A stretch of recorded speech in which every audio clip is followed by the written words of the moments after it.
selamat tengah malam kepada anda para pendengar Ria 897 FM. Diteruskan kisah misteri pada tengah malam ini dengan pelbagai kisah yang dikirimkan melalui kiriman email ke alamat misterijam12@gmail.com ataupun ke ria@mediacorp.com.sg.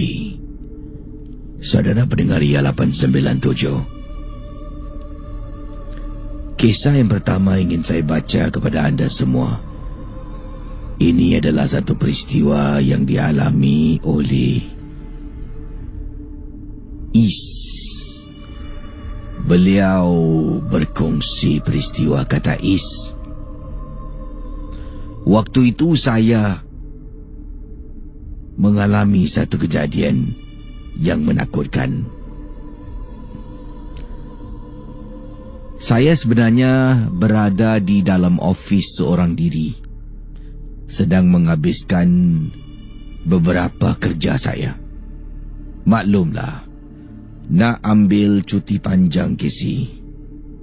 Jadi banyak kerja-kerja yang harus saya lakukan. Kalau tidak, kerja-kerja saya ni pula akan dibuat oleh kawan-kawan saya.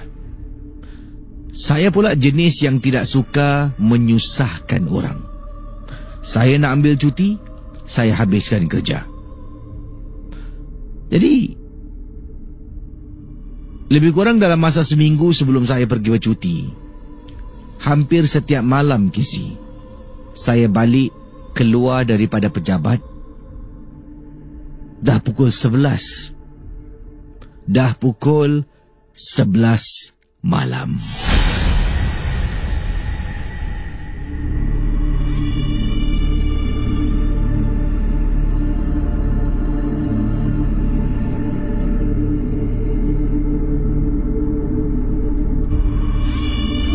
Salah satu malam saya berada di ofis sedang buat kerja.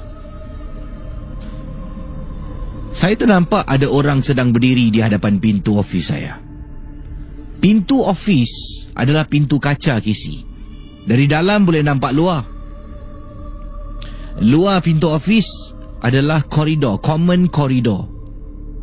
Ada juga beberapa ofis-ofis yang lain di tingkat yang sama. Jadi kalau dari dalam office Casey kalau duduk tengah buat kerja mungkin dalam cubicle, kalau Casey berdiri memandang ke arah pintu, nampak pintu kaca. Kedua belah pintu kiri dengan kanan, pintu kaca. Dan akan ternampak, boleh nampak daripada dalam nampak pintu kaca, nampak luar pintu kaca tu. Dan kemungkinan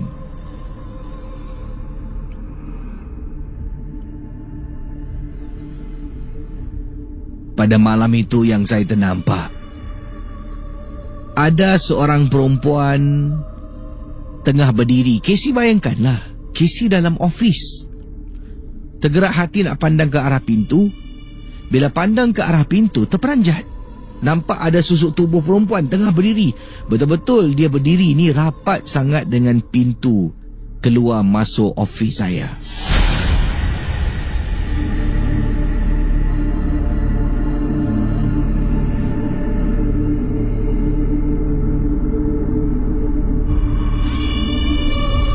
Saya yang ternampak perempuan tu sedang berdiri depan pintu. Lama Casey, saya perhatikan perempuan yang ada di hadapan pintu. Saya tengok, saya tenung, tengok. Ish. Kalau orang berdiri depan pintu, dah memanglah perkara yang biasa. Kadang-kadang kita ada klien akan datang. Mereka akan diri depan pintu. Sebabnya nak masuk tak boleh, harus menggunakan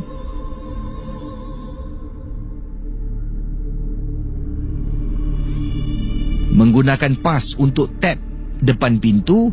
Pintu akan terbuka seketika, baru tarik pintu.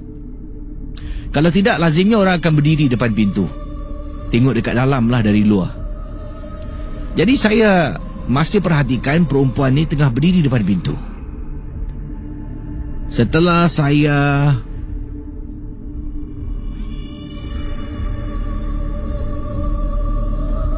perhatikan susuk tubuh depan pintu tu, saya pun duduk balik lah.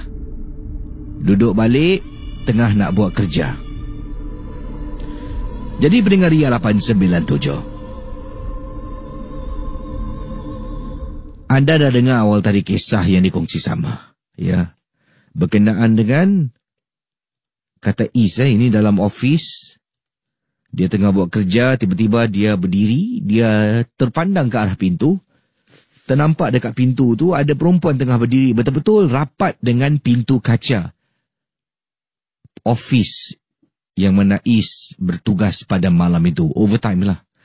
Jadi dah tengok lama, tengok apa perempuan ni buat ni. Mungkin sekadar nak tengok je lah. Kadang-kadang katanya benda ni perkara biasa. Ada orang akan diri dekat luar pintu office tu untuk tengok dalam. Tapi setelah Is daripada berdiri memerhatikan dan tenung ke arah pintu, dia pun duduk balik nak teruskan lah, menghabiskan kerjanya. Sedang duduk nak habiskan kerja ni, saya dengar Casey, bunyi kerusi ditolak dan terlanggar pada tembok,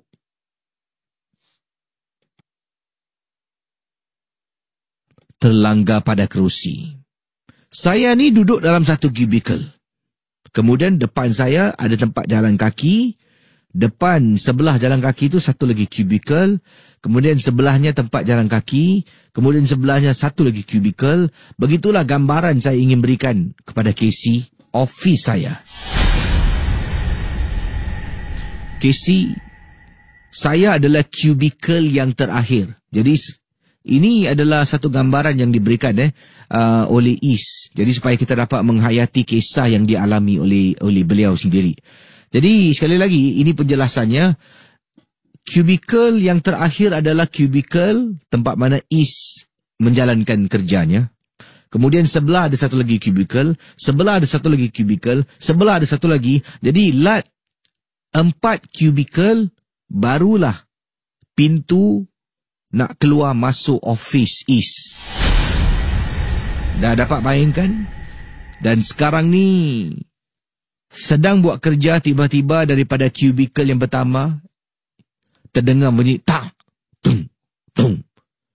2-3 kali seolah-olah kerusi office yang ada roda tu macam ada orang tolak dan terkena pada laci, terkena pada almari, terkena pada tembok, dan benda tu bergerak tak, tung, tung.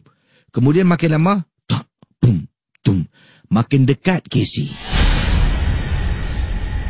Dan sampailah dekat cubicle kedua terakhir. Jadi cubicle yang digunakan oleh Isa adalah yang terakhir.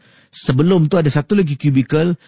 Dengar dengan jelas bunyi kerusi ditolak dan terlanggar pada meja, pada almari, pada Tika dan saat itu. Pendengar Ria 897 FM. Pada waktu itu saya dah fikir yang bukan-bukan, Casey. Dah macam-macam benda.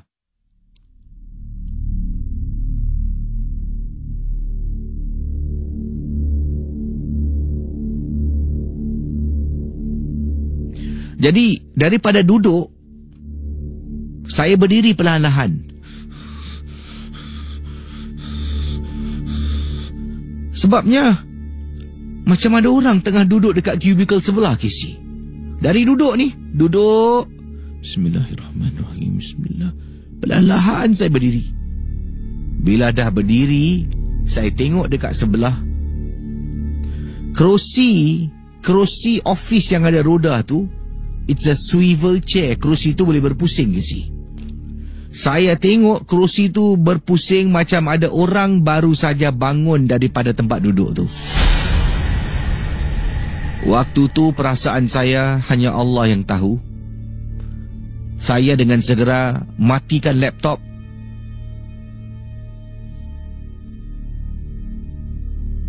Dan ambil beg. Tak sempat nak bungkus barang-barang, semua saya sumbat dalam beg. Kemudian dengan pantas saya jalan satu pusingan jauh, pergi depan pintu, buka pintu, keluar, tutup dan kunci pintu, dan teruskan kehidupan. Bayangkan, Casey, siapa sebenarnya yang sedang berdiri di hadapan pintu ofis saya pada malam yang dimaksudkan. Misteri Jam 12. Saudara pendengar Ria 897, kita teruskan kisah berikut ini, datang daripada Nur Sabrina. Saya tadi membaca kisah Nur Sabrina dan saya dapat rasakan kisah ni memang seram sangat-sangat. Anda kalau dalam situasi yang dialami, kemungkinan anda akan pingsan. Termasuklah saya, akan pingsan kalau saya dalam situasi yang diceritakan oleh Nur Sabrina. Jadi apa sebenarnya yang berlaku? Ini berkenaan dengan seseorang yang bernama Mak Mona. Mak Mona. Siapa sebenarnya Mak Mona? Siapa sebenarnya Mak Mona? Mak Mona ni adalah seseorang yang Sabrina sendiri tak tahu. Dia tak kenal langsung, tetapi dia tahu Mak Mona ni kemungkinan wujud. Dan Mak Mona wujud dalam hidupnya. Pertama kali dia kenal Mak Mona. Mak Mona ni, kata Sabrina, pertama kali saya kenal dengan beliau pada tahun 2009. 2009, waktu tu saya sedang tidur, waktu malam, dan pada waktu itu juga hujan selebat-lebatnya.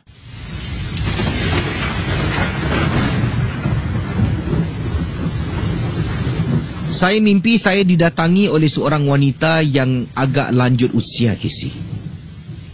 Datang, perlahan-lahan dia berjalan menuju ke arah saya dalam mimpi. Kemudian saya hanya toleh, saya tanya, siapa ni? Saya tanya wanita itu, dan dengan nada suara yang perlahan, Mak Mona, katanya Sabrina. Waktu tu saya tersadar dari tidur, dan nama Mak Mona mula menjadi nama yang sering saya katakan walaupun saya tidak pernah berjumpa, walaupun saya tak tahu siapakah ni sebenarnya Mak Mona. Mula-mula dalam mimpi, Casey. Dia muncul dalam mimpi ketika saya tidur. Saya kenal dia, Mak Mona. Mak Mona, Casey. Daripada dalam tidur, ia kerap berlaku, dia kerap hadir dalam tidur saya. Sehingga akan mendengar Ria 897 FM, anda bayangkan.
Kita sambung kisah Mak Mona. Jadi, perkara mula berubah dalam hidup. Apabila kelibat Mak Mona, saya nampak hadir dalam rumah saya. Bukan sekali, malah beberapa kali saya nampak Mak Mona dalam rumah. Saya pernah beritahu perkara berikut ini kepada kawan saya. Sebab saya dengan kawan ni menyewa sebuah rumah di Damansara, Malaysia. Kami berdua saja yang tinggal dalam rumah yang mempunyai 2 bilik tidur. Dia 1 bilik, saya 1 bilik. Sejak kemunculan Mak Mona, bukan dalam mimpi, tapi dalam dunia realiti, saya sering kali beritahu teman saya yang saya nak tidur dengan dia, boleh tak? Teman saya kata, boleh, tidurlah. Saya bila beritahu teman saya tentang kehadiran Mak Mona, teman saya mati-mati mengatakan, alah, tu mimpilah. Kau jangan terbawa-bawa sangat. Tu mimpilah. Kau jangan terikut-ikut sangat. Lagi kau ikut, lagi mudah kau percaya. Kata teman saya lah, teman saya. Beliau adalah sahabat rapat saya. Kita bekerja di tempat yang sama, dari kampung yang sama, pergi ke Damansara untuk bekerja dan menetap di sana. Jadi, mulanya Mak Mona ni muncul dalam mimpi saya pada tahun 2009. Jadi, lama-kelamaan, memakan tahun yang lama kisi Mak Mona, sampaikan dia muncul dalam kehidupan saya. Sebabnya dalam rumah yang saya sewa ni, ternampak kisi kelibat Mak Mona tengah duduk dekat ruang tamu, dekat dapur. Saya nampak bukan sekali, beberapa kali. Kemudian, satu hari itu saya dah tak tahan kerana ketakutan, Casey. Sumpah saya katakan, saya memang tengah takut sangat-sangat.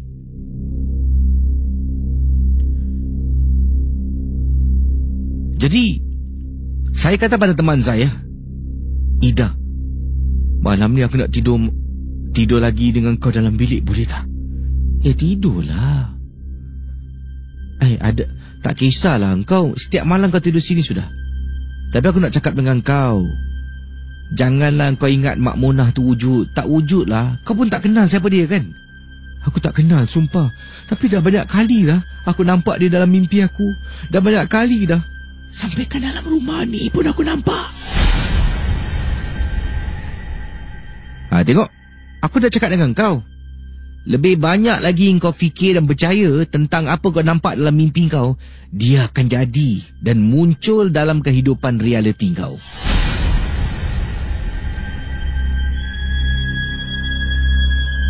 Jadi sampailah pada satu malam, kawan saya yang tak percaya ni, namanya Ida, tak percaya tau. Saya dengan dia tidur satu bilik. Ya, tidur dalam satu bilik. Dia tidur di atas katil, saya tidur dekat bawah beralaskan tilam daripada bilik saya yang saya angkat. Jadi, sedang dia tidur, saya pun tidur. Tiba-tiba, teman saya dah tidur dah.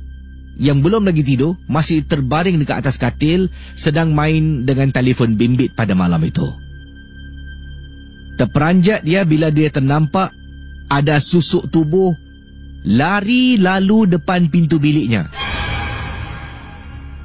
Kisi dia tengah baring, tangan tengah pegang handphone, tengah tengok handphone. Tiba-tiba walaupun perhatian ni, depan dia handphone, belakang handphone tu dapat lihatlah pintu bilik. Dekat situ dia nampak ada kelibat lari. Dia letak handphone tepi. Kemudian ini yang dikatakan, diceritakan oleh teman saya. Siapa tu? Hei! Siapa tu? Hei! Kemudian teman saya, Ida ni, kejut saya. Ya, anda bayangkan ini yang diceritakan. Ya, dia kejut. Dia panggil saya beberapa kali. Dia panggil. Kemudian, siapa tu? Saya yang tengah tidur ni. Yang tengah tidur. Tiba-tiba saya toleh, pusingkan badan, miringkan badan tengok dia. Saya kata, saya tengah tidur ini saya tak sedar, ini yang diceritakan oleh teman saya. Siapa tu? Siapa tu? Saya jawab Casey dalam tidur. Itu akulah, Mak Mona.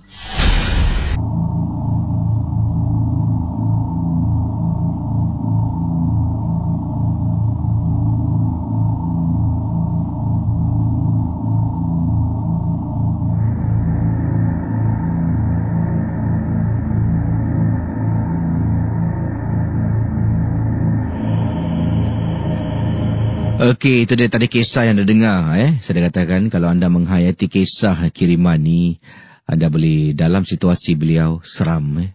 Jadi sebenarnya yang seram ni bukan saja dia, malah bila diceritakan di hujung tu, itu yang seram tu kawannya. Kawan yang katakan janganlah kau ni banyak banyak sangat fikirlah, kau jangan mudah percaya, ni semua mimpi. Kau percaya sangat mimpi kau kan dah jadi betul ni. Dan tiba-tiba kawannya pula yang kena ganggu. Kawannya yang kena ganggu pada satu waktu tu, yang mana tengah main handphone ternampak kelibat. Dia tanya, siapa tu? Hoi, siapa tu? Dia kejutkan temannya yang tengah tidur dekat atas lantai, atas tilam lah, di bawah tu. Dia panggil, tak jawab. Dia tanya lagi, siapa tu? Temannya terus pusingkan tubuh dan dalam keadaan mata pejam, ya, mungkin dalam tidur. Itu akulah, Mak Mona. Kau? Saya kat sini pun daripada nak tutup lampu, terus bangun buka lampu setelah saya meneras kisah ni awal tadi. Seram. Jadi terima kasih atas kiriman anda. Tapi perkara ini dah lama berlalu lah. Ya, sebab ia mula berlaku pada tahun 2009. Sekarang ni katanya sekarang dah tak macam dulu. Casey dulu solo dengan kawan bekerja, sekarang dah berumah tangga. Alhamdulillah saya ada 2 orang anak, katanya di sini. Dan saya tidak lagi menetap di Damansara, dah pindah ke rumah baru dengan suami. Okey, jadi terima kasih atas perkongsian kisah anda. Ya, kisah yang boleh saya katakan di sini tajuknya Mak Mona.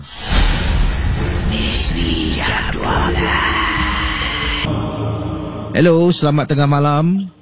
Assalamualaikum, Casey. Waalaikumsalam. Siapa bercakap ni? Mak Mona ke? Nama saya Susutin. Siapa namanya? Susutin. Saya. Dan tadi kisah Mak Mona dengar tak seram Boleh tahan lah. Saya dengar, saya boleh terbayang. Last yang kena kawan kawan kata tak apa-apa lah, ni kau sini semua mimpi lah. Dan pengalaman anda tentang apa ni? Silakan. Okey, ada satu malam tu saya dengan mak saya lah. Saya ingat lagi malam tu hujan. Mak saya tengah sapu dekat depan laman rumah. Kita tinggal tingkat 1 lah. Okey, so depan rumah kita tu ada satu playground. Okay, and ada satu padang besar. Siapa tinggal Yishun tahulah kat daerah situ. Anyway, okay, so saya ingat lagi saya tengah lipat baju. Lepas tu saya tengah tengok cerita Eddie Murphy kat TV. Sekali mak saya panggil lah, Lin, tengok tu dekat playground ada orang duduk. Dalam hati saya, ini kan hujan, siapa yang duduk kat situ? Baju dia tak tahu lah, secara kebetulan. Sebab apa? Dia pakai baju putih, rambut dia pun panjang.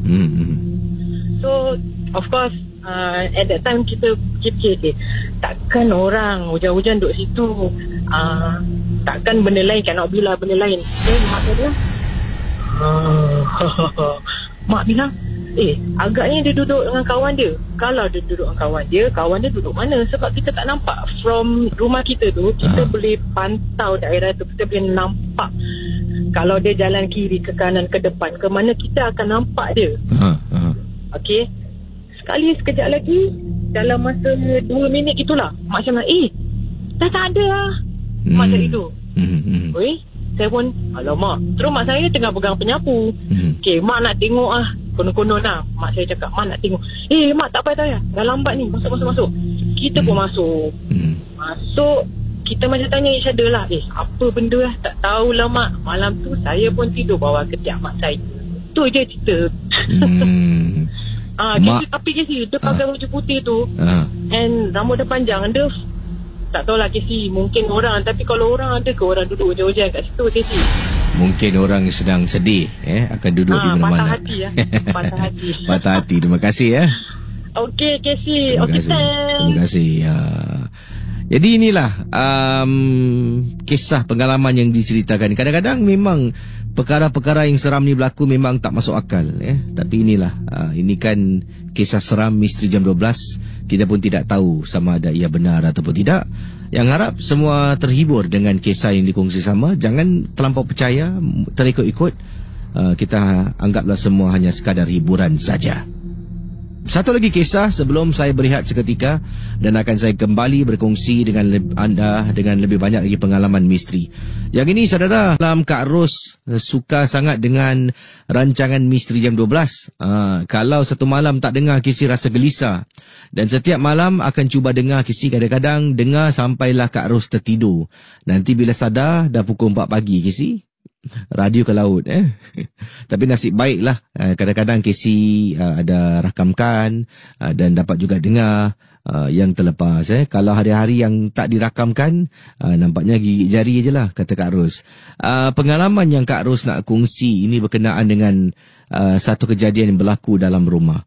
Katanya di sini rumah Kak Ros kebelakangan pada waktu itulah Kak Ros dapat rasakan berbahang Casey. Bahangnya bukan bahang panas, tapi bahang seolah-olah rumah ni yang besar rasa macam sempit dan membuat kakak gelisah. Sebelum ni rumah kakak okey je. Ya, tapi entahlah selepas sesuatu ni, sesuatu perkara ini, rumah kakak rasakan macam berbahang, macam rasa sempit. Walhal sebelum ni okey. Dan apa yang kakak rasakan, perubahan yang berlaku, kata Kak Ros, adalah nanti akan kakak beritahu Casey. Tapi masuk dalam rumah, kakak boleh rasakan rumah ni macam bahang, macam sempit. Dan dalam keadaan rumah sedemikian rupa, Kak Ros tak dapat rasakan kekeluargaan, semangat kekeluargaan dalam rumah Kak Ros seperti yang ada sebelum ini.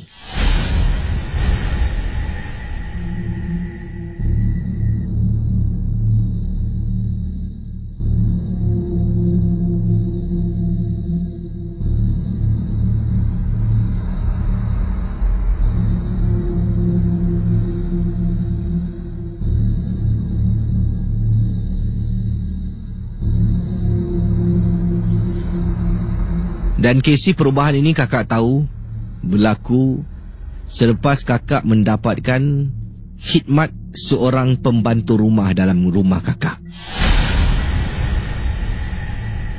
Pembantu rumah ni kakak dapatkan khidmatnya untuk menjaga ibu yang sedang uzur pada waktu itu. Kakak seorang memang tak kuat Casey. Ibu nak ketandas, nak dipapah. Kakak nak angkat ibu kadang-kadang pun kakak boleh terjatuh. Jadi kakak akan lakukan hal ini bersama dengan pembantu. Ada kalanya pembantu yang buat segala-galanya, menjaga ibu. Itu saja. Kemas rumah, cuci baju, masak, semua masih kakak buat. Cuma dia lebih kepada menjaga ibu. Kadang-kadang ni Casey, bila kakak tengah masak dekat dapur, ibu tengah baring dalam bilik, dia nak bangun, nak tu, nak ni. Dia panggil kakak kadang-kadang tak dengar. Suaranya halus, terketa-keta. Jadi dapatlah khidmat pembantu. Pembantu datang. Ya, mula-mula okey. Seminggu selepas tu, rumah ni rasa bahang. Mula-mula ingatkan cuaca panas. Masuk 2 hari, 3 hari, 4 hari, seminggu, 2 minggu, 3 minggu, dah sebulan Casey. Dan kakak dapat rasakan, bila kakak nak solat Casey, rasa macam susah sangat nak bangun. Lebih-lebih lagi solat subuh lah. Nak solat ni, nak bangun susah. Tak pernah umur kakak kunci jam keluarkan handphone, sebab dah banyak kali kakak terlepas nak bangun solat subuh. Tak pernah umur gunakan handphone Casey set alarm. Alarm bunyi kakak bangun, kakak snooze. Tidur balik, bangun lagi snooze, tidur balik. Dah macam susah nak bangun. Sebelum ni dengan mudah Casey, tak pakai alarm, kakak bangun, ambil uduk, solat macam biasa. Dan kakak dapat rasakan benda ni. Kakak tanya pada suami kakak katakan pun sama. Dia dapat rasakan rumah ni macam ada benda tak kena. Dan kakak hanya boleh fikirkan satu perkara lah, pembantu rumah kakak. Pendengar Ria 897. Akhirnya kakak dapat bantuan seorang pakar perubatan datang ke dalam rumah. Dia masuk. Sebelum dia masuk dalam rumah, dia berdiri depan pintu. Kemudian dia katakan depan pintu, saya berdiri depan pintu rumah awak aja saya dah rasa bahang. Dia masuk dalam rumah, dia jalan-jalan satu rumah. Waktu tu pembantu rumah kakak tak ada di rumah. Pembantu rumah keluar pergi ke pasar untuk seketika. Kakak dekat rumah dengan mak tengah tidur. Pada waktu pagi, kakak tunggu penjelasan daripada pakar perubatan tentang keadaan rumah kakak. Dia masuk bilik, dia tanya, ni bilik siapa ni? Ini bilik pembantu rumah saya. Bilik ni yang paling panas. Jadi dia masuk. Dia kata bilik ni paling panas. Boleh tak dia tengok bilik ni, buka almari? Saya kata, jangan dulu boleh. Kita tunggu pembantu rumah saya balik. 40 minit kemudian pembantu balik dari pasar. Saya angkat barang pasar. Saya katakan, Sutini, sini, duduk.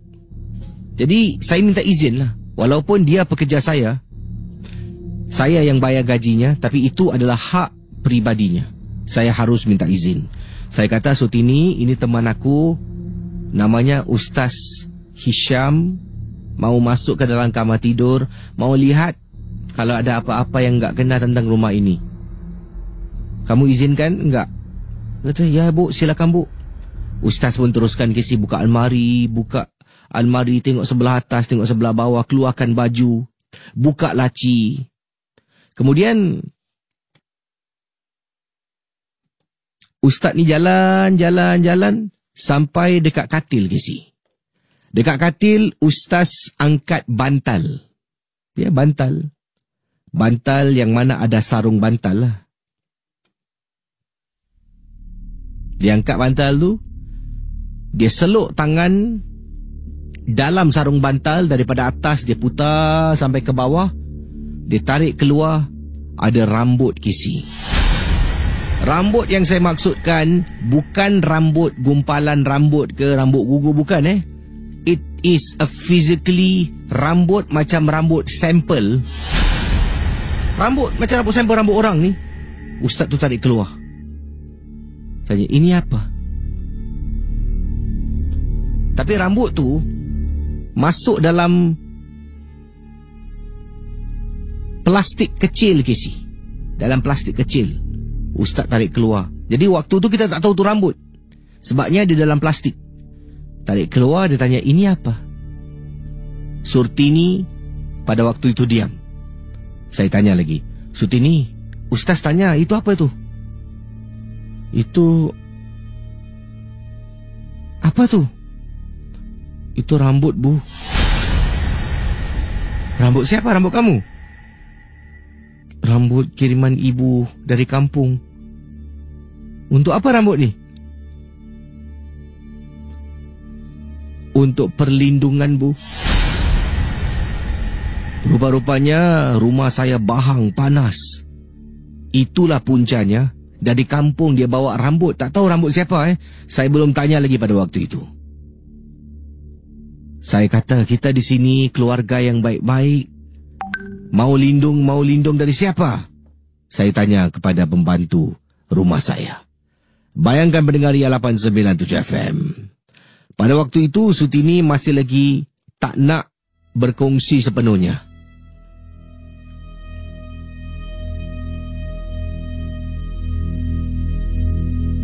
Dan akhirnya dia beritahu, rambut siapa tu? Rambut dalam situ adalah sebahagian bukan penuh Sebahagian rambut itu adalah rambut sebahagian daripada arwah Noyang Surtini. Noyang Surtini mempunyai rambut lebat dan panjang. Bila dia meninggal dunia, waktu itu makcik-makciknya memotong rambut dan disimpankan dalam plastik sebagai pendinding. Jadi saya baru tahu puncanya. Memang saya tak salah.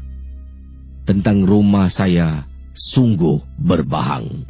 Misteri Jam 12. Saudara, kisah berikut ini berkenaan dengan kisah yang ingin saya bacakan pada anda.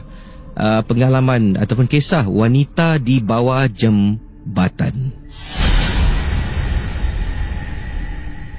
Ini berlaku di Shah Alam, ya, di Shah Alam, yang mana seorang pengirim kita bertugas sebagai salah seorang ahli ataupun bersama dengan kerajaan lah. Jadi katanya dia bertugas ni ada shift dan kerjanya adalah untuk meronda kawasan-kawasan di Shah Alam ni dan mengesan orang-orang yang mempunyai orang-orang gelangdangan ataupun homeless, dan akan dilaporkanlah pada pihak-pihak tertentu untuk mengulurkan bantuan kepada keluarga-keluarga ini. Khususnya kalau yang mana keutamaan diberikan mengikut susunan. Yang pertama adalah wanita dengan anak, kemudian wanita itu seorang diri, kemudian kanak-kanak yang seorang diri, keluarga yang ada kanak-kanak dan wanita, dan kemudian barulah turun ke bawah hierarkinya lelaki dan sebagainya. Jadi satu malam tu beliau sedang berjalan ataupun memandu pada waktu malam, ternampak bawah jambatan ni ada seorang wanita sedang duduk di bawah jambatan. Jadi atas tu adalah tempat laluan kereta, bawah tu lopong dan juga ada tanaman-tanaman dekat situ. Situlah wanita tu sedang duduk di bawah jambatan. Saya ternampak wanita ni tengah duduk. Saya pun hentikan kenderaan dekat tepi jalan. Kemudian saya nak keluar sebabnya dalam van yang di bawah ni ada keperluan asas seperti makanan dan sebagainya. Nak hulurkan dan nak tanyalah sekiranya kalau kita nak berikan dia tempat penginapan sementara. Jadi saya pun semangatlah. Bila saya letakkan kenderaan saya di tepi jalan, saya nampak perempuan ni masih berdiri dekat bawah jambatan, masih beradalah di bawah jambatan. Dan saya pun tutup pintu. Saya jalan. Tiba-tiba semakin dekat, semakin meremang kisi bulu rumah saya.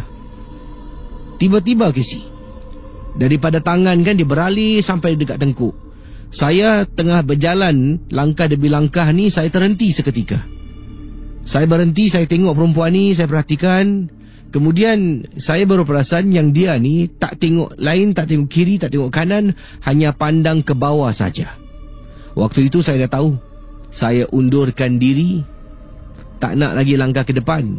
Takut-takut pula kesi benda lain yang datang. Kisah-kisah yang anda dengar merupakan misteri Jam 12. Tidak ada sebarang bukti yang boleh mengesahkan kebenarannya.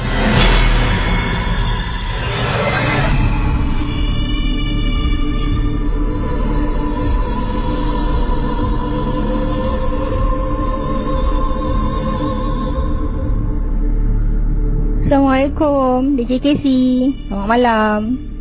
Okay, selamat malam geng-geng Momo semua. Apa khabar?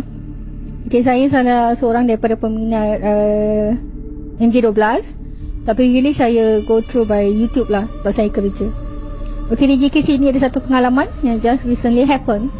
Waktu saya pergi makan dengan ibu saya di kawasan Geylang, just opposite the market. Okay, makanan mamak lah. Okay, lepas tu kita order makan. Kita duduk satu meja. Bersebelahan saya ada satu meja yang diduduki oleh seorang makcik bertudung. Tapi DJ Casey, inilah yang saya rasakan lah waktu duduk just beside next to her table tu. Saya tengok muka dia, saya berkata-kata lah, dia Santi look so weird lah. Macam lain macam makcik ni, muka dia lain. Naluri saya berkata lah, something is not right about her. But just okay lah, mungkin perasaan saya je kan. Kita pun tak boleh buruk sangka seorang kan. Okay lah, fine. And lepas tu saya order makan. Makanan sampai, ada makanan yang short, so ada this, kita order lagi. Then orang tu hantar lah. Bila worker tu hantar depan makcik tu, saya nampak makcik tu je berbeling something lah. Dia kata, apa makcik ni berbual something. Padahal depan dia tak ada orang. Kita berbual dengan siapa ni kan. Saya tak cakap apa-apa dengan mak saya lah. Saya diam. Saya dengan mak saya tengah berbual pasal makan, you know.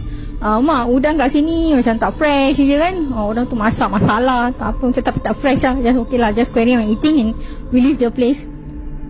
But before we leave the place, my mother halfway makan tu, my mother kata kepala dia pening lah kan. Tiba-tiba kepala dia rasa pening. Kenapa mak? Tak lah, tak tahulah, peningan nak balik lah kan. Okay lah, fine. So lepas tu saya nak pergi kerja DJ. Saya makan lunch, saya nak pergi kerja.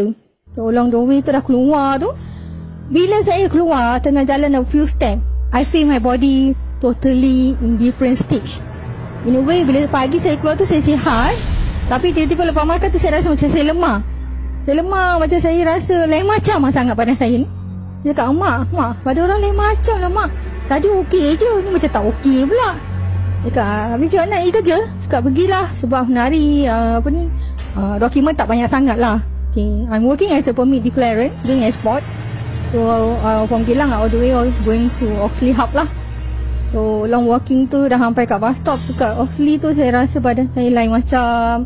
Saya tawakkalillah, saya doa DJ, saya doa mudah-mudahan Allah bantu saya, mudahkan segala urusan saya. Lepas sampai dekat office saja, saya rasa badan saya ni macam kena something lah.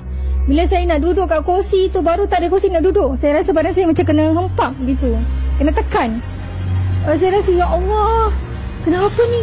Apa yang saya sangkakan tu macam boleh rasa lah something is not right around the area and my body is affected, you know. But cepat saya onkan radio, handphone saya onkan Ayatul Kursi dengan ayat Ruqyah Griji untuk biarlah Allah bantu saya buat pekerjaan ni, sebab saya badan dah rasa lain, dah lemah, saya rasa something is not right. Alhamdulillah saya dapat habiskan kerja saya dalam pukul 8. Lepas tu kakak saya balik. Bila saya balik DJ, saya rasa badan saya kesejukan serta mata tak boleh tahan. Sampai rumah je dah kesejukan. Saya cari selimut, saya cari sweater semua, saya terus naik atas katil. Jadi saya cakap anak saya, mama having very very high fever. Demam saya terlalu tinggi, kecil panas macam api macam nak terak, tak boleh tahan. Lepas tu saya call guru-guru saya tanya macam mana ni keadaan saya macam ni. Saya ceritakan apa yang berlaku. Dalam banyak yang mengatakan mungkin saya kena gangguan yang mungkin kita tak sadar. Orang cuba nak test ke apa, saya tak tahulah kan. So lepas tu saya terus amalkan ayat Ruqyah dengan Ayatul Kursi. Alhamdulillah dalam 1 minggu gitu saya pulih, Alhamdulillah. Itu je lah kecil yang saya nak kongsikan. Selamat malam. Selamat malam, terima kasih kerana sudi berkongsi pengalaman anda dalam Misteri Jam 12. Saudara, bersama dengan saya di ujung talian kita ada pendengar kita bernama Man. Apa khabar Man? Selamat pagi. Selamat pagi. Dan Man ada pengalaman misteri yang nak dikongsi sama. Tentang apa ni Man? Silakan. Saya pengalaman yang nak kongsi bersama dengan para pendengar. Ada yang akan merasakan satu benda yang khawatir terlalu saya seperti satu syirik ataupun khurafat. Tapi hakikatnya sebenarnya benda ini memang berlaku dan wujud walaupun di zaman era moden saat ini. Dan saya boleh dikatakan benda ini sebenarnya telah berlarutan hampir kurang lebih 15 tahun. 15 tahun 15 tahun. Sebenarnya benda ini terjadi saya rasa dalam keluarga yang boleh sehingga kan memporak-perandakan keluarga. Apabila kalau dalam rumah ni kita dah boleh bawa orang luar tanpa kita kenal, duduk di dalam rumah, dan boleh saya dikatakan lah dalam 15 tahun tu maksiat berlaku di dalam rumah. Mana di dalam rumah saya sendiri ni abang yang membawa boleh dikatakan wanita di luar, dan selama 15 tahun tidak pernah bernikah. Seorang ibu yang boleh dikatakan tidak pernah putus solat pagi, petang, siang, malam, pasti berzikir, berwirid dan sebagainya. Hanya boleh menyaksikan tanpa bersuara untuk menggantikan apa yang berlaku dalam rumah ni. Sebenarnya pelbagai yang kita dah usaha untuk lakukan, cuba mengeluarkan sang wanita ni daripada hidup di dalam rumah ni, tapi masih tak percaya. Dan ini sebenarnya berlaku sebenarnya suatu ketika dahulu keluarga pihak si wanita ni sebenarnya pernah berhajat bersama dengan saya sendiri, dan kebetulan saya memang ada kenalan orang yang boleh merawat dan sebagainya. Dan ketika itu kita tak ada memikirkan tentang kejahatan beliau waktu itu. Kita tak ada fikir pun kalau adanya sesuatu yang ingin dilakukan terhadap keluarga saya dan sebagainya.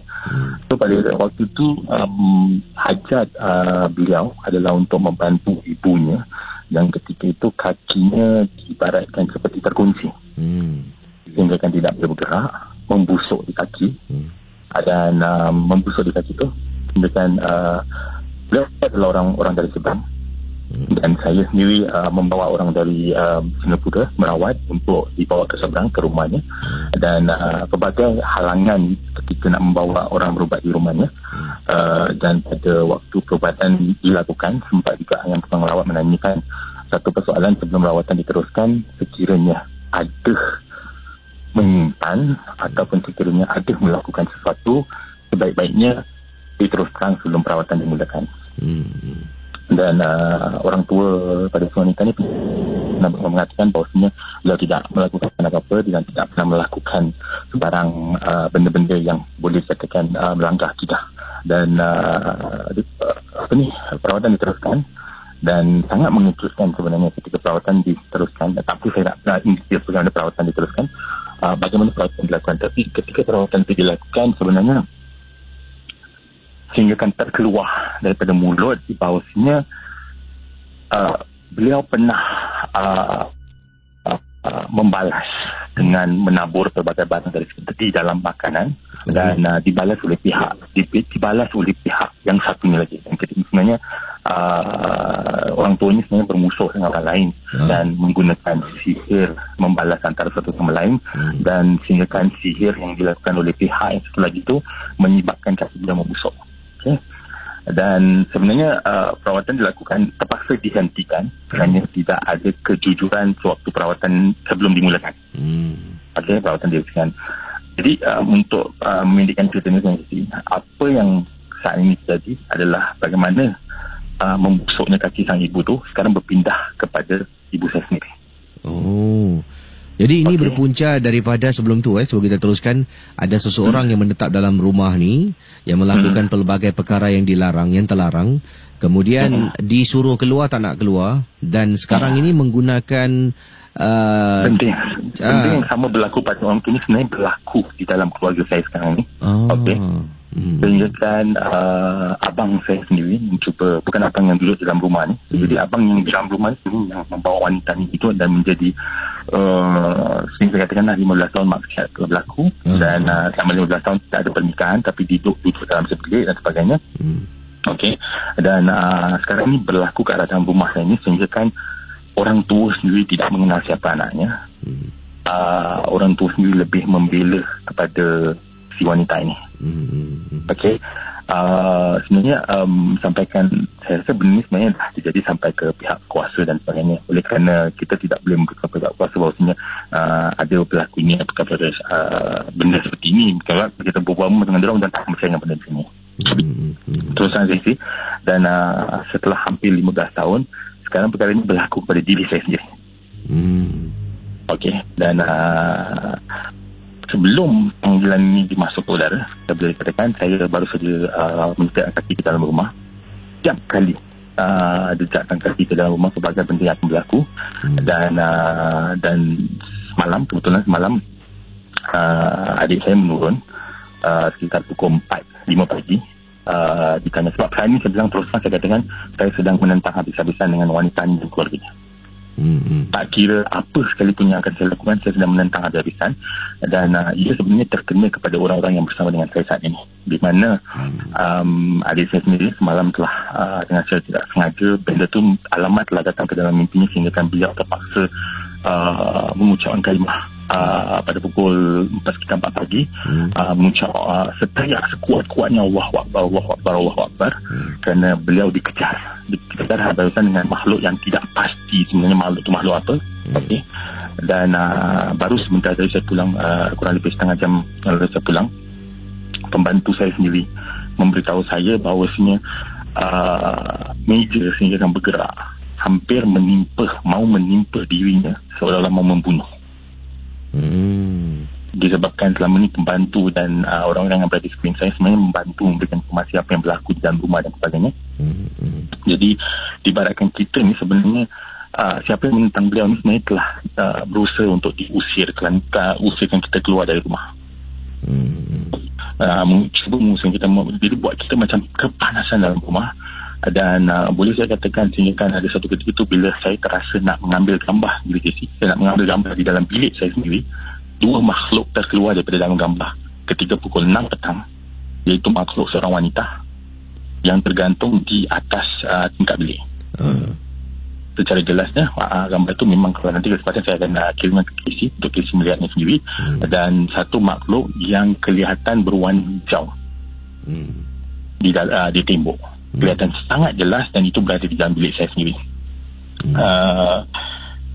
Saya sebenarnya dalam saya dah macam itu, dah lost hope, tak tahu apa sebenarnya nak buat. Sebab sebenarnya kerana 15 tahun benda dah berlaku, orang tua sendiri dah tak boleh nak mengaku siapa anak, malah membela kepada si wanita ini. Abang yang bercinta dengan wanita ni dulu pernah bertunang orang lain, putus tunang, balik juga dengan dia. Dan ketika abang bertunang dengan wanita lain, abang sendiri pun dihalau keluar rumah. Abang kepada si perempuan ni lah, dah perempuan ni punya mati sendiri, sekarang maka ni dah bersatu balik. Jadi bersatu balik. Jadi sebenarnya sebenarnya saya bilang kan, kalau orang merasakan ini merupakan satu benda yang tak akan berlaku, sebenarnya dia masih berlaku di dalam era moden seperti ini. Dan saya sendiri selama 15 tahun sebenarnya dah lost hope sebenarnya apa nak buat, nak lakukan dan sebagainya. Tapi sehingga hari inilah masih lagi cuba kuatkan diri untuk menentang segala-galanya. Sebab saya katakan dulu kita merawat orang tuanya, dan sekarang ni benda tu membalas balik kepada diri kita sendiri. Ini yang berlaku. Jadi betul-betul punya complicated situasi sekarang ni. Sebab persoalannya sekarang ni, bagaimana kita cuba berusaha untuk membentengkan rumah, pagar dan sebagainya. Akhirnya adalah orang dalam rumah sendiri yang membawa benda masuk ke dalam rumah. Apa antara perkara ganjil berlaku dalam rumah? Okey, huru-hara antara keluarga sendiri. Okey.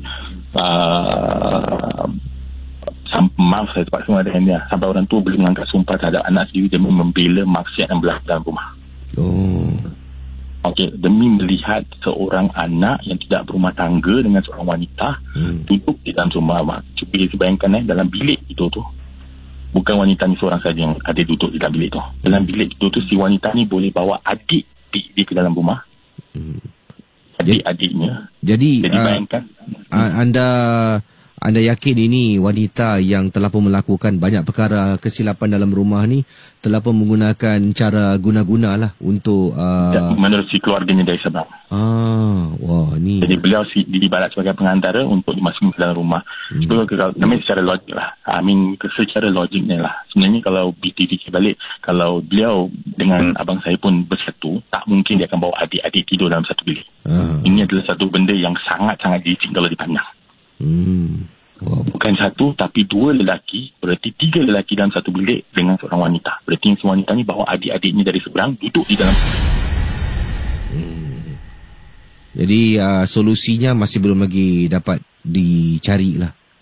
Kita dah cuba pelbagai usaha, dan antara usaha yang sebenarnya yang antara pandangan yang diberikan oleh salah seorang ustaz dari seberang yang memberitahu saya setakat ni yang boleh dilakukan adalah untuk diri saya sendirilah, adalah melakukan infak dari segi bersedekah. Itu yang pertama. Dan kedua adalah menggunakan kesabaran, dan secara otomatis kalau ni dua dapat saya pertahankan, insyaAllah Allah untuk mempertahankan diri itu insyaAllah akan keluar dari situ. Sebenarnya secara jujur, kita dah cuba merawat secara tradisional, kita dah cuba merawat dari segi perawatan secara Islam, dah panggil pun orang-orang datang berubat, tapi ibarat semua setakat ni masih tidak berjaya sebenarnya. Wow, ini satu masalah yang sukar untuk diatasi.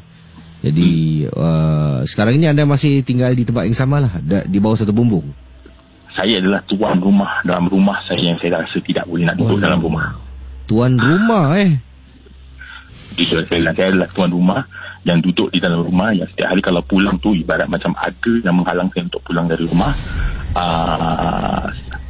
Setiap hari pasti ada berlaku.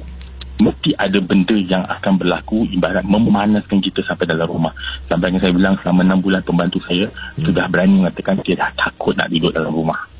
Mesti saya rasa mungkin ada ternampak penampakan. Anda sendiri pernah nampak penampakan dalam rumah? Seperti yang saya katakan lah, ada sekeping gambar yang sempat saya putarkan, yang sempat saya ambil, di mana ia jelas menunjukkan terlibat seorang wanita berambut panjang dan sebuah susuk tubuh yang berwarna hijau. Wow. Dalam itu rumah terakam dalam bilik tidur saya sendiri. Seram Macam mana anda boleh hidup dalam rumah kalau keadaan rumah seperti itu Itu ni sebenarnya lah. Makin lama dia ibarat membuat kita merasa strong gila dalam rumah. Dan yang sangat menyedihkan, yang saya boleh katakan sangat menyedihkan adalah kondisi bilik tidur di wanita ni.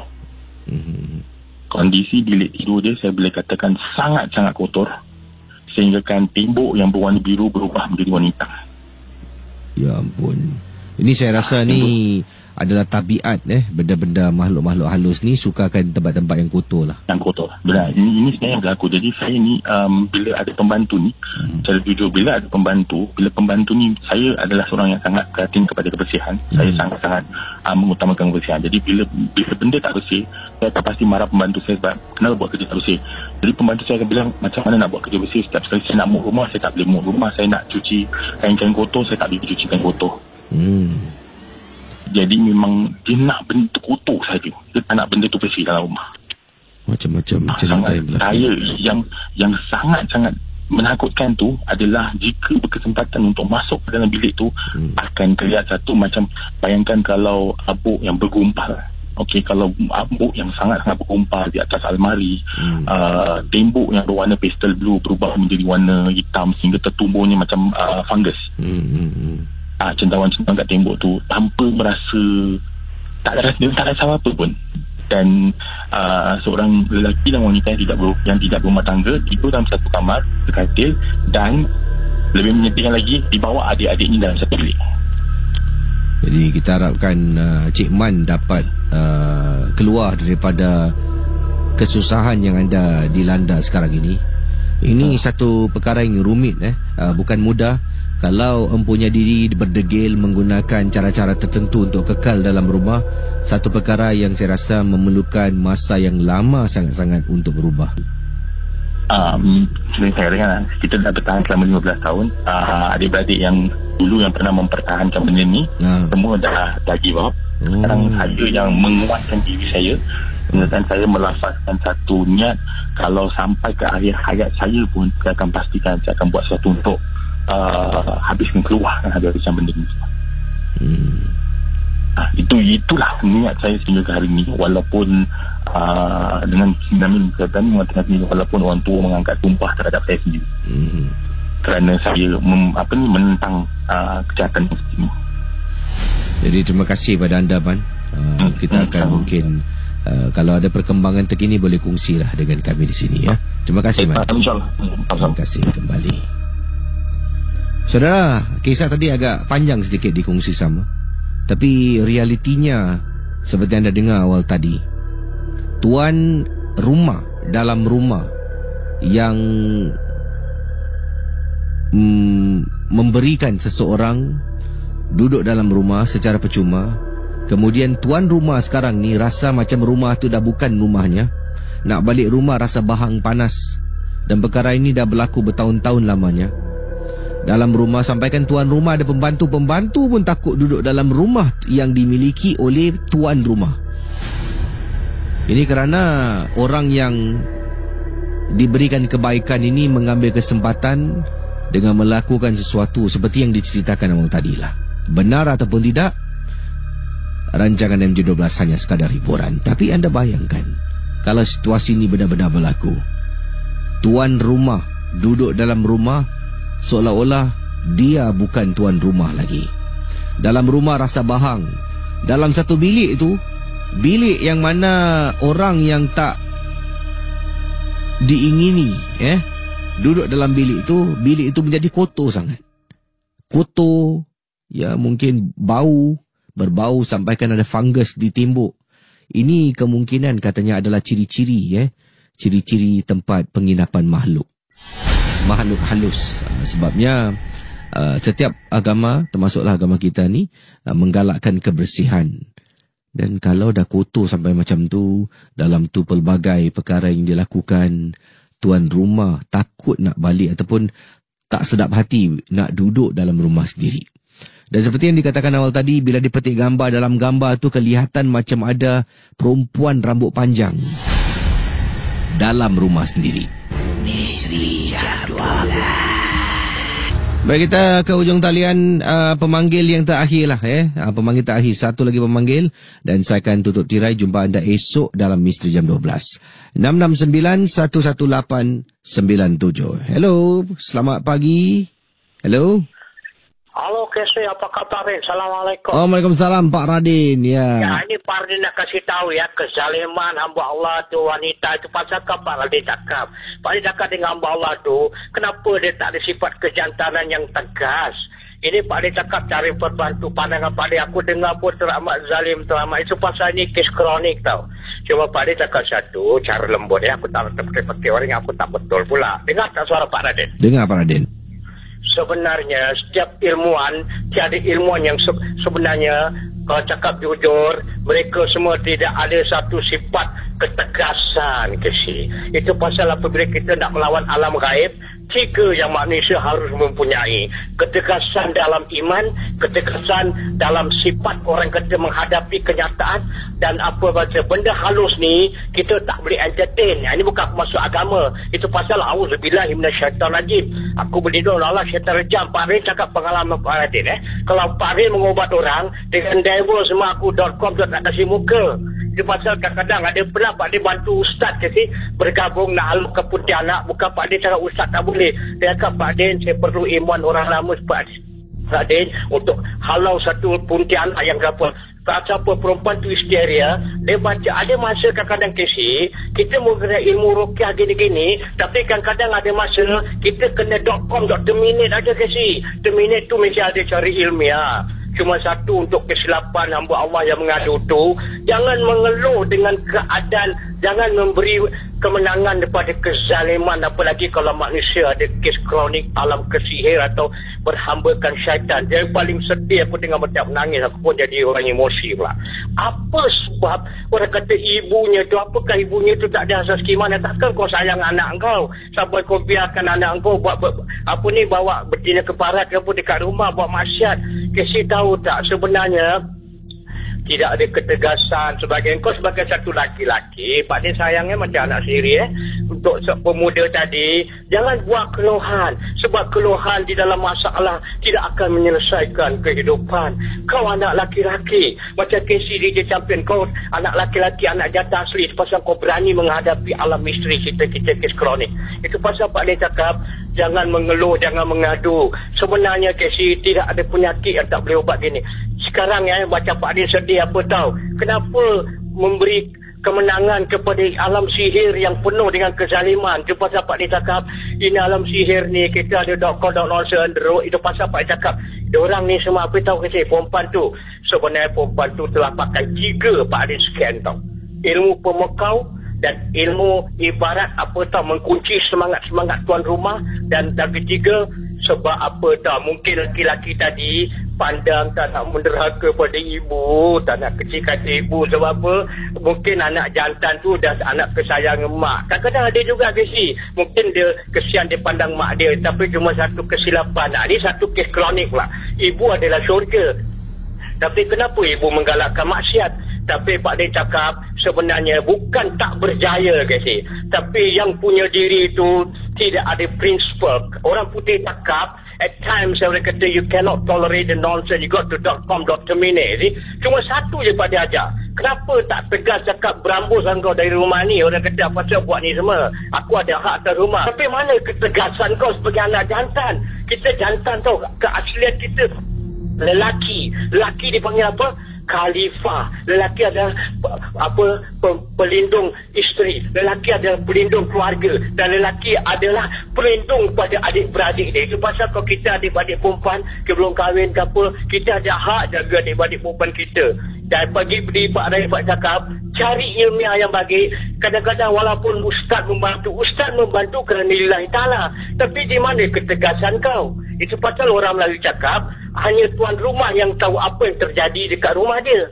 Sekarang kau tuan rumah, kau dah tahu apa dari kat rumah kau, carilah jalan uraian. Orang Melayu cakap, jika gagal, jangan dikesali. Cari pula salah sendiri. Sekarang silapnya salah diri kau sendiri. 15 tahun kau entertain orang background ni, kau dah nonsense lah pasal. Cuma Pak Din naik marah. Kalau Pak Din datang, Pak Din bantu aku terus. Pak cakap ikhlas Kalau dia undang Pak Din, depan dia orang, Pak Din halau. Kalau dia panggil Pak Din tolong halaukan, saya halaukan lah. Pak Din cakap terus, kalau dia panggil Pak Din untuk bantu, Pak Din tak nak baca ayat ruqyah ke apa, ayat ruqyah tu suci, Pak Din cakap, ini macam nonsense.com, nak kena cakap sekali, you get out from this house, kenapa kau akan buat ni semua? Habis Pak Din akan cakap pada anak lelaki-lelaki, kau kurang ajar depan mak kau buat ni semua, pasal kau tak ada otak ke apa? Itu pasal kadang-kadang ada masa kita boleh menguliakan ilmiah kebaikan, tapi ada masa kita harus memberi kasaran. Kerana kekasaran ini demi kebenaran akan menolong oleh Allah Ta'ala berserta dengan keimanan yang kuat. Itu saja Pak Rin doakan kamu tadi yang mengeluh. Jadi be a man for yourself. Okay, you're a man. Come on, don't be a coward until you cannot face the whole thing. You must just face the whole fact. You are the kau tuan rumah tu, sedihnya tuan rumah dah jadi.com dah jadi macam babu pula, jadi lembih pula. Tapi Pak Din sayang kau doakan semangat kau kuat bukan Pak Din nak marah lah sayang Cuma satu, tegaslah dalam orang putih, orang Melayu cakap kalau bahasa Melayu berkata, kekuatan iman bertemankan ketegasan dalam kekuatan minda fikiran dan bertemankan semangat, bertemankan tawakal Allah, kau akan berjaya melawan the roaming nightlife or the unsipos atau perempuan the black magic woman yang ada kat rumah. Itu perempuan mempunyai sihir yang teramat sangat, tapi sekarang yang dia kena penyakit apa tahu? Ini satu perempuan.com dah cukup biadab yang teramat sangat.